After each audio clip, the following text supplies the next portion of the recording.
Yes, I'm focused. I'm working for the Epoch Times newspaper, and then my personal work is really focused on China's politics and the government deception of Chinese communist regime. Now, I'm here to ask every American. I'm challenging every American to look at the level of threat from China today. Now, think about this. I'm challenging you to pick any regime you think you pick in the entire history of mankind, and make a comparison between that regime with Chinese communist regime today, and see who is the bigger threat to peace and humanity. Now, the 5 aspects of simple comparison you can make is: number one, the total economic power. Now, China is now by GDP the second largest economy in the world. But however, if you measure China's economy by GDP PPP, that's a purchase price parity, because things are a lot cheaper there. Over there in China, they can do a lot more things with same amount of money, right? So if by GDP PPP, China's economy already close to 18% more than U.S. economy last year. So they are, physically the largest economic power right now. And,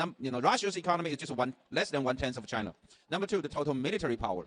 Now, China already have more land-based and nuclear launch device. Chinese communist regime already have more naval ships than U.S. Navy. China already have a much more advanced hypersonic missile technology than the United States.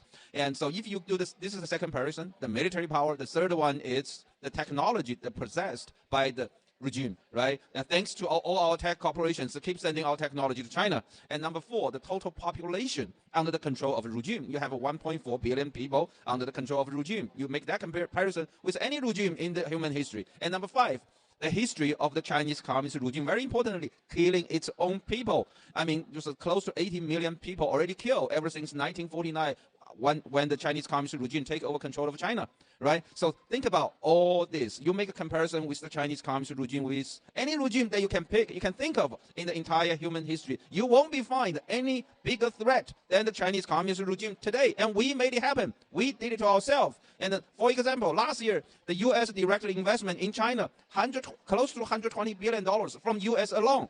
I mean, the entire Western world, how many hundreds of billions of dollars we send to China each year? I mean, think about this. If during the Cold War time between United States and Soviet Union, if the Western world keeps sending hundreds of billions of dollars of investment to Soviet Union, will Soviet Union have ever collapsed? Will Soviet Union actually came up from that political system as reform political leader called Gorbachev? It will never happen. So this is what we have done to ourselves. We need to just wake up and look at the level of threat from Chinese communist regime for our children and our grandchildren.